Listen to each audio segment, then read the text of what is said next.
Welcome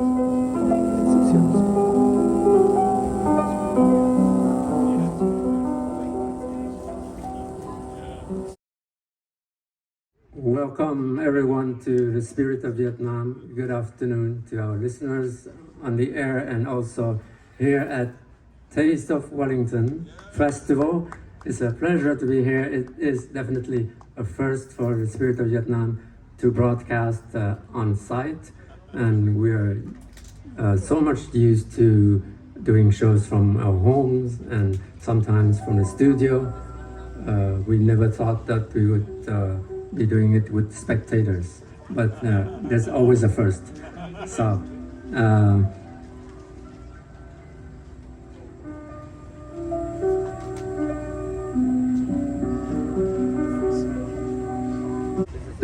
this is the Spirit of Vietnam radio program broadcast on CKCU every Saturday from 5:30 to 6 p.m. Good afternoon. Đây là chương trình phát thanh Hồng Việt đã phát thanh hàng tuần vào chiều thứ Bảy từ 5 giờ 30 đến 6 giờ. Thân ái kính chào quý vị thính giả, và đây là lần đầu tiên mà chương trình phát thanh Hồng Việt được phát thanh trực tiếp từ trung tâm Ottawa tại một cái lễ hội gọi là Taste of Wellington Festival. Và hôm nay chúng tôi sẽ có 2 phần phỏng vấn bằng tiếng Anh. So today we feature 2 interviews in our show, in our special show. And as you know, to start with the first interview, 2025 is the 50th anniversary of the arrival of Southeast Asian refugees. So we were talking about the 50th anniversary of CKCU. Well, it's also the 50th anniversary of the arrival of Vietnamese and Southeast Asian refugees. And on this particular occasion, we think it's a good time to look back at that particular episode and that experience. And there's probably no better way to talk about this than talking about a particular book that is being published this year. It's called Hearts of Freedom, Stories of Southeast Asian Refugees. And we have the pleasure of welcoming 2 of the authors of this book to our show today. They are Peter Duchinsky and Michael Molloy. Welcome, gentlemen. Nice to be here. All right. Let me first read a few lines to introduce our authors first, and then we'll get to the interview questions. I'll start with Peter Duchinsky because he's the first author of the book. And Peter is a retired Canadian Immigration Foreign Service officer. Between 1982 and 1985, he established and oversaw the movement of Ethiopian refugees from camps in Sudan to Canada. Between 1998 and 2001, he served as Director of International Liaison, responsible for the international relations of Immigration Canada. He was a board member of the Canadian Immigration Historical Society between 2012 and 2022. And he is the co-author of another book on the refugee experience entitled Running on Empty, Canada and the Indo-Chinese Refugees, which was published in 2017. Now, the next author, Michael Molloy, his bio would probably take, the whole show to read, so I'll have to just be selective for our purpose. So the highlights is that he was from 76 to 78 Director of Refugee Policy at Immigration Headquarters in Ottawa. He oversaw the design of the refugee programs in the 1976 Immigration Act. He is the architect of the private refugee sponsorship program, and in 1979 to 1980 he was senior coordinator of the Indo-Chinese refugee program that brought 60,000 refugees to Canada.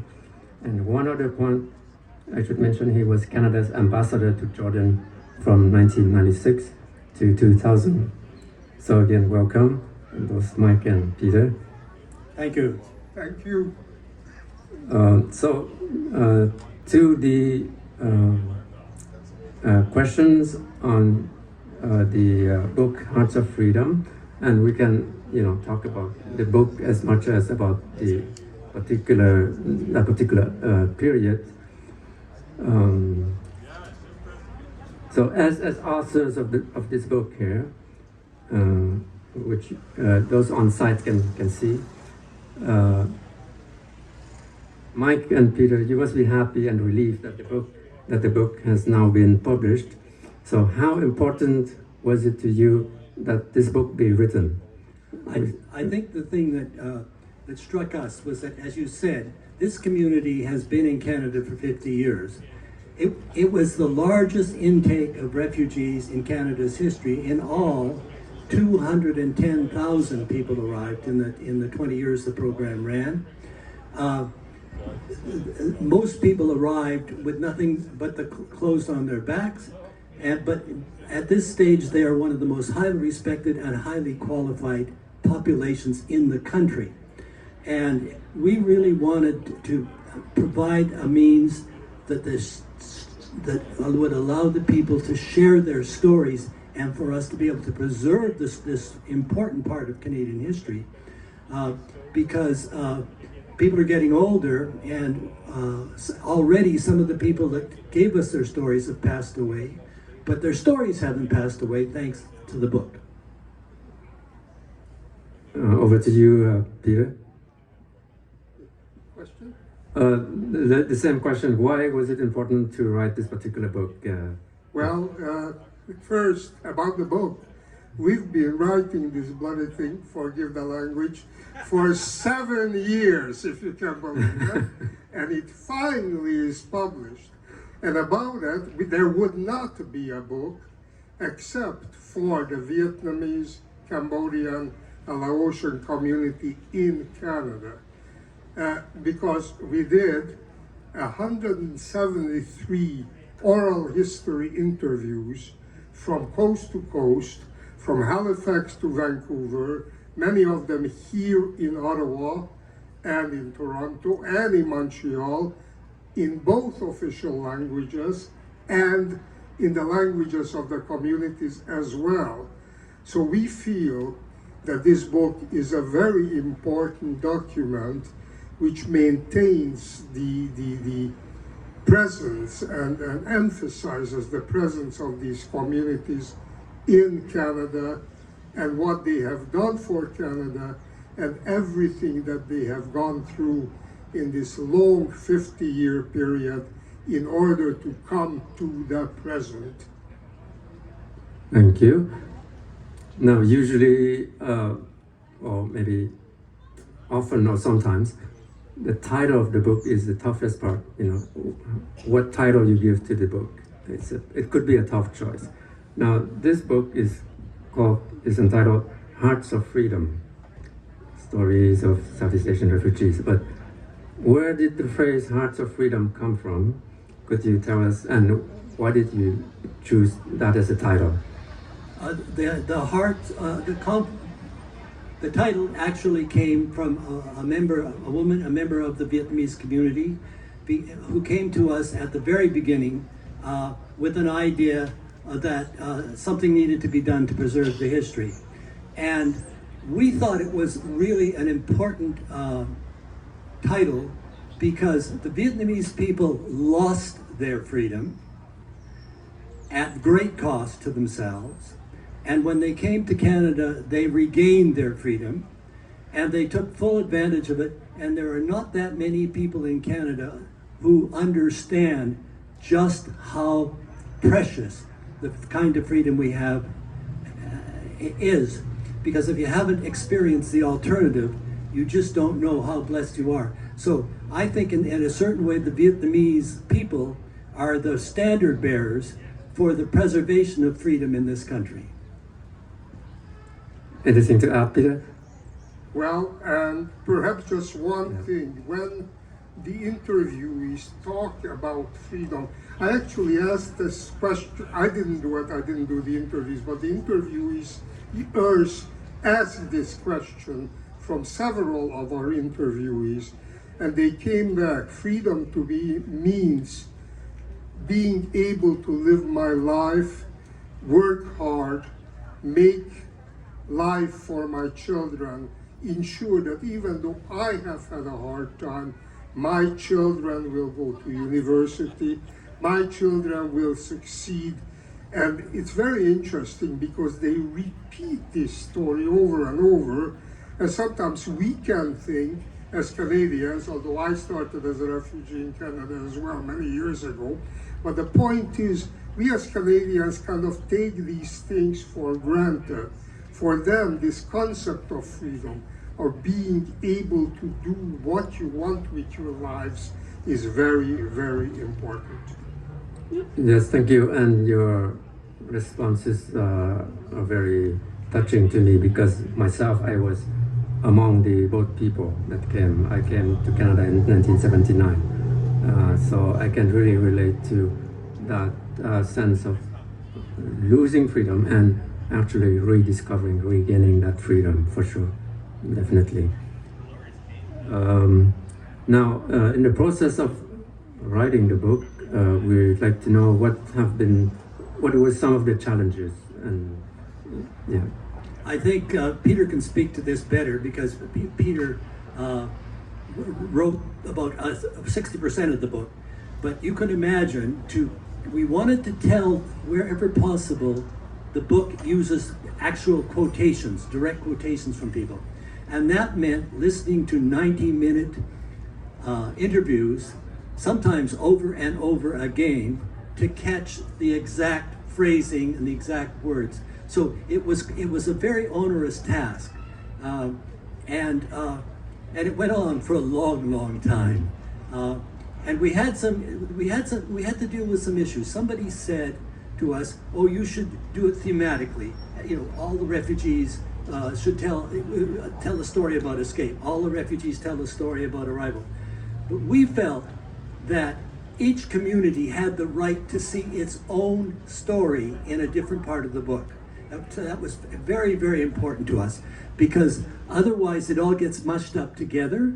But now the Laotian people can go to the book and find 4 or 5 chapters about their lives, and this book is really unique in the fact that it does carry the lives, the experiences in the old country, coming to Canada, and life here of the three communities right across the country. Over to you, Peter. Yes, well, you've said almost everything, but I'll add a couple of things. This book primarily is sponsored by Carleton University, so that people would expect that would make it an academic book.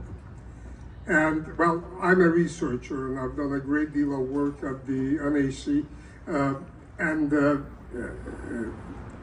but the research wasn't the important element. What was important is what actually is contained in those interviews. The interviews are the absolutely important part of it. And as a result, we made an effort to actually do long narratives. The book is full. There's 20 long narratives that tell the full story in the voice of the former refugee, her or himself, and with families often together being interviewed.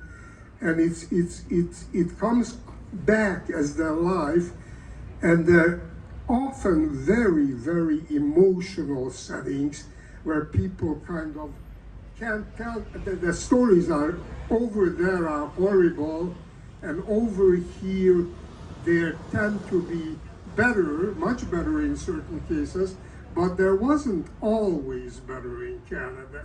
There was also a bit of suffering, the beginning is always bad, and you have to picture this. When they arrived in Canada at the beginning, there were still very few Asian people. Young people don't realize this. So the people who arrived, felt alienated, felt different. Everybody around them was different than themselves, and the language was so different, very difficult to learn. So from that, they describe, and the interviews describe, and we try to capture it in the book, how they changed, how they became Canadian, how their identity, and they are not all Canadian. Many of them, the older people, still don't speak English or French very well. Nevertheless, they have adopted an attitude that this is their country, and I think that's very significant, and they contributed to this country enormously. Yes, definitely. Sort of integration process took a lot of effort and time, and I myself could relate in the sense that Canada was not very culturally diverse back in the late 70s, and you get stared at when you're on the bus, basically. So yes, Michael, you had something to add? No, I think one of the things that struck us that came over and over in the book was they didn't really appreciate what in those days was called Canadian food. It turns out, instant rice is not rice, and sometimes people talk about, ending up with sponsors who said, oh no, in Canada we eat potatoes, and they talk about their children crying because they haven't had rice. And we were talking to some of the old timers in Toronto last year, Peter and I, and they were talking about their contribution to Canada, and one of them said, the country tastes a hell of a lot better because we're here. And I must say, that is true. Okay. Just a story from two young sailors who came in 1975. They were the initial war refugees that ran away when the communist forces entered Saigon. Sailors. They ended up in London, Ontario. They were totally lost. They don't know what to eat, and one of them says, I went into a store and I bought some salami and I didn't know what it was, and I went back to the apartment where he lived with he was 6 young Vietnamese men, and I sat down and I ate all of this salami. That I never forget. All right, thank you. So, last question. Last but not least, so Canada is known as a country of immigration, where immigration plays a key role in its development. And as they say, timing is everything. It is good timing for the book to appear now, primarily because this year marks the 50th anniversary of the refugee movement from Southeast Asia, as I said. But there is also right now a heated debate on immigration, not only in Canada but around the Western world. So what message can this book bring to the current debate on immigration?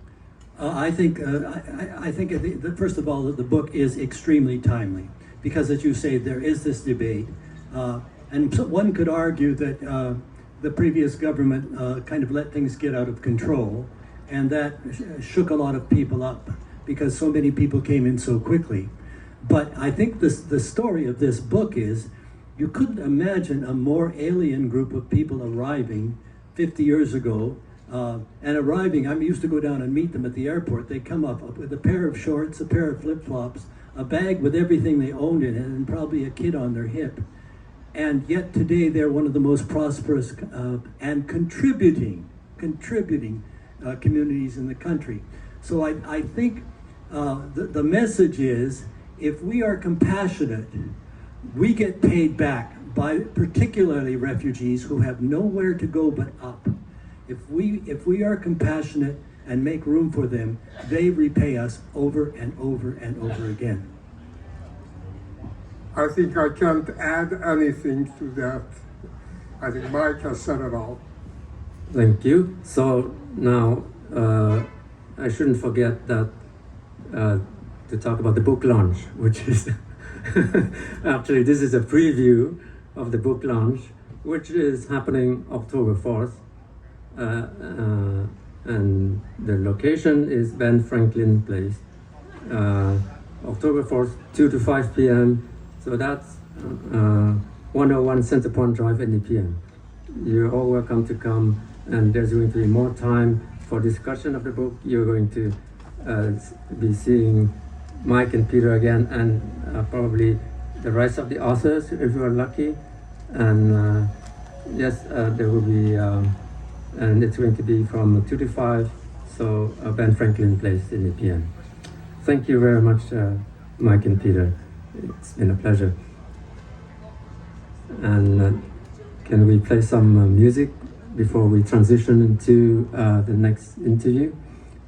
While we wait, I should also take the time to thank all CKCU volunteers today for making this possible, those on site here and back at the radio station.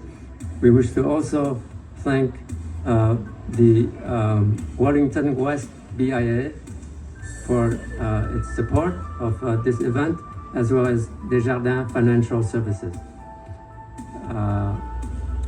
And I should also take the time to mention that CKCU's annual funding drive is coming up.